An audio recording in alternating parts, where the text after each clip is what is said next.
Salut tout le monde! Dans cette nouvelle vidéo, je corrige avec vous un exercice issu de l'EXMD 2021.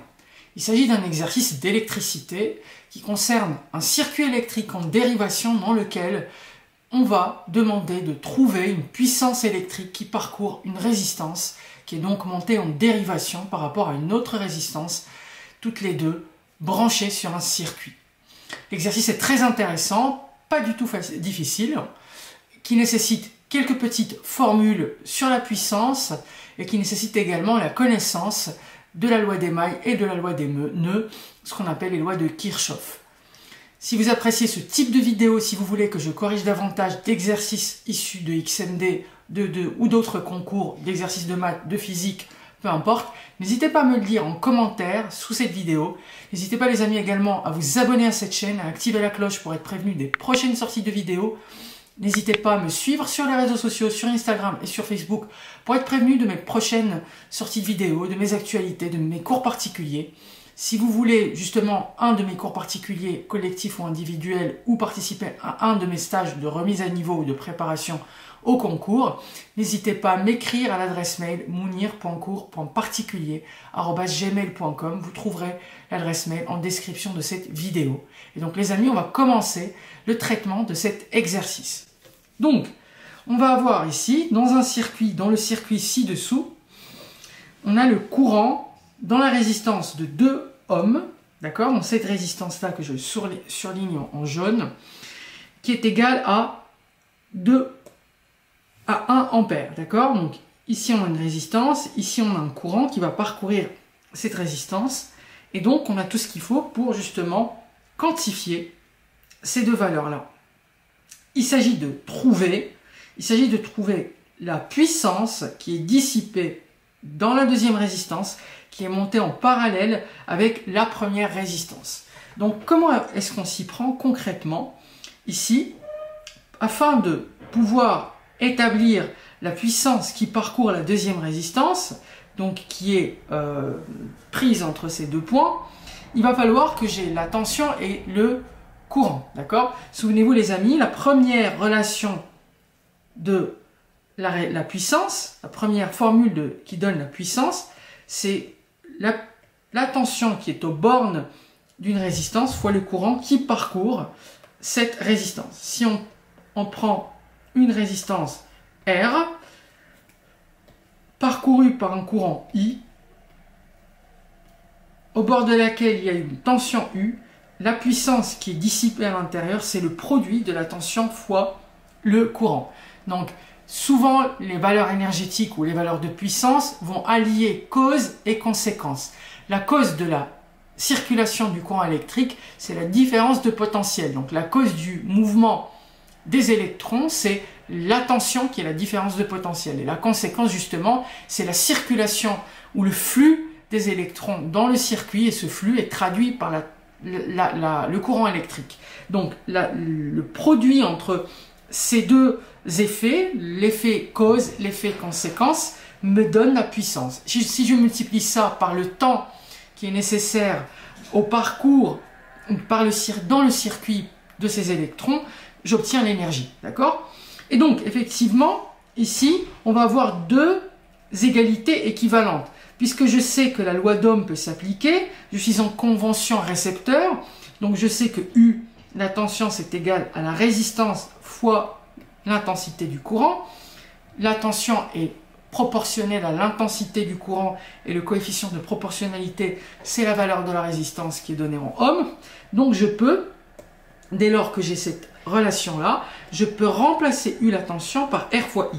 Et si je remplace U par R fois I, j'obtiens R fois I au carré, d'accord? Donc ça, c'est la première relation qui me permet d'obtenir la puissance en fonction tout simplement de la résistance et de l'intensité du courant. Je peux également, ici, plutôt que de chercher U, je peux trouver I en fonction de U. Donc, I serait égal, dans ce cas, à U divisé par R. Et si je remplace, plutôt que de remplacer U, mais je remplace I par U divisé par R, je trouve une nouvelle forme de la puissance, une nouvelle façon de définir, de décrire la puissance, qui serait égale à U fois U sur R, donc c'est U carré sur R. Donc, souvenez-vous les amis, j'ai une relation de base pour définir la puissance qui est la tension fois le courant, U fois I, mais j'ai également deux relations qui peuvent être déduites de cette relation principale qui sont R fois I au carré ou U carré sur R. Une fois que j'ai rappelé ces deux notions, l'exercice devient vraiment hyper facile puisque effectivement il n'y a aucun piège ici. Donc la première chose que je dois obtenir, c'est la tension aux bornes de la deuxième résistance ici qui est montée en dérivation. Donc je sais que j'ai le courant I1, d'accord, qui est égal à 1 ampère. Donc, correction. Alors évidemment, les amis, c'est un exercice qui est issu d'un concours. Je le traite en 10-15 minutes maximum ici, mais ça ne veut pas dire qu'il est nécessaire d'avoir 10-15 minutes. Vous voyez bien, j'essaie d'expliquer d'où viennent les relations, etc. Parce que j'ai eu un commentaire d'un élève qui me disait, mais effectivement, c'est un exercice de concours. Si on doit mettre 15 minutes à réfléchir à chaque question, ça ne va pas le faire. Alors évidemment, c'est le cas. Mais l'objectif de cette vidéo, c'est de vous montrer, c'est de vous expliquer, c'est de prendre comme prétexte l'exercice pour vous donner des notions de cours qui vont être nécessaires justement à ce que vous alliez plus rapidement dans la résolution d'exercices. Donc l'objectif n'est pas de raisonner comme je raisonne pour chacune des questions, c'est de créer des automatismes, et le préalable de la création de ces automatismes, c'est la très bonne compréhension justement de ces notions qui sous-tendent ces exercices-là. Donc, ici dans la première branche, c'est-à-dire la branche de la résistance qui est égale à 2 ampères, dans la première branche, j'ai la résistance R1 que j'ai appelée R1 qui est égale à 2 oméga et parcourue par I1, par un courant électrique I1 qui est égal à 1 ampère. D'accord? Donc, d'après la loi d'Ohm, qu'est-ce que je peux déduire? D'après la loi d'Ohm, je peux écrire U1, qui est la tension aux bornes de la résistance R1, égale à R1 fois I1, n'est-ce pas? Donc ça veut dire quoi? Ça veut dire, si je fais l'application numérique, je remplace R1 par 1 ampère, et I1 par, R1 par 2 ohms, et I1 par 1 ampère. Donc c'est pareil, le produit est commutatif, donc ça fait 2 ohms fois 1, donc U1 égale à 2 volts, d'accord? Donc la tension, ici, qui parcourt cette première branche, est égale à 2 volts, d'accord? Donc maintenant, on sait qu'ici, on a 2 volts. Bon, je vais faire un schéma équivalent, hop, tac. On a le courant qui passe ici, I1, et donc maintenant, j'ai ma tension, U1.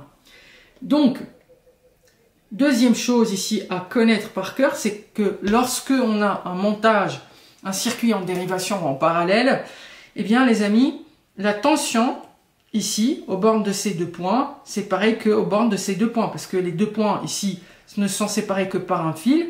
Le potentiel ici, c'est le même qu'ici, c'est le même potentiel. Le potentiel ici, c'est le même qu'ici. Donc la différence de potentiel ici, c'est pareil que U1 en fait, d'accord? Donc U2 ici, c'est pareil que U1, n'est-ce pas? Et comme j'ai la valeur de la résistance ici, c'est de 4 ohms, donc je vais appeler ça R2. R2 égale 4 ohms. Donc la puissance dissipée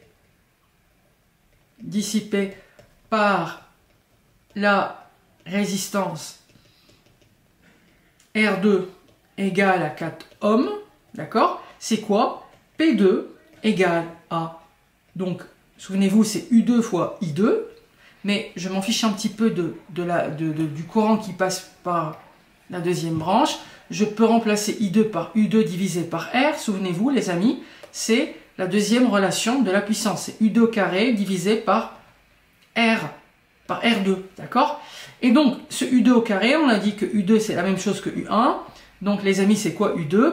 On a dit que c'était U1 qui est égal à 2 volts, donc ça fait 2 au carré divisé par la résistance 2 qui est égale à 4 ohms, donc ça fait 4 divisé par 4, et donc Le montant de cette puissance, la valeur de cette puissance, c'est 1 watt. D'accord? 4 divisé par 4, ça donne 1. Et donc, effectivement, la bonne réponse ici, c'est la réponse A. Donc, la résistance aux bornes de la puissance dissipée aux bornes de la deuxième résistance est égale à 1 watt.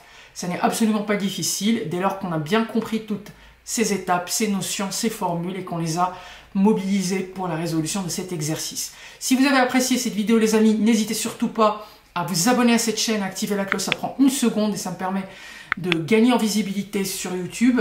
N'hésitez pas les amis à commenter si vous appréciez cette vidéo, à me dire en commentaire si vous voulez que je développe la correction d'autres exercices similaires ou pas. N'hésitez pas à me suivre sur les réseaux sociaux Instagram et sur Facebook pour être prévenu de mes actualités, à m'écrire sur l'adresse mail mounier.cours.particulier@gmail.com si vous souhaitez un cours particulier individuel ou collectif ou participer à un de mes stages de remise à niveau. N'hésitez surtout pas et je vous dis les amis à tout de suite dans une nouvelle vidéo de cette chaîne.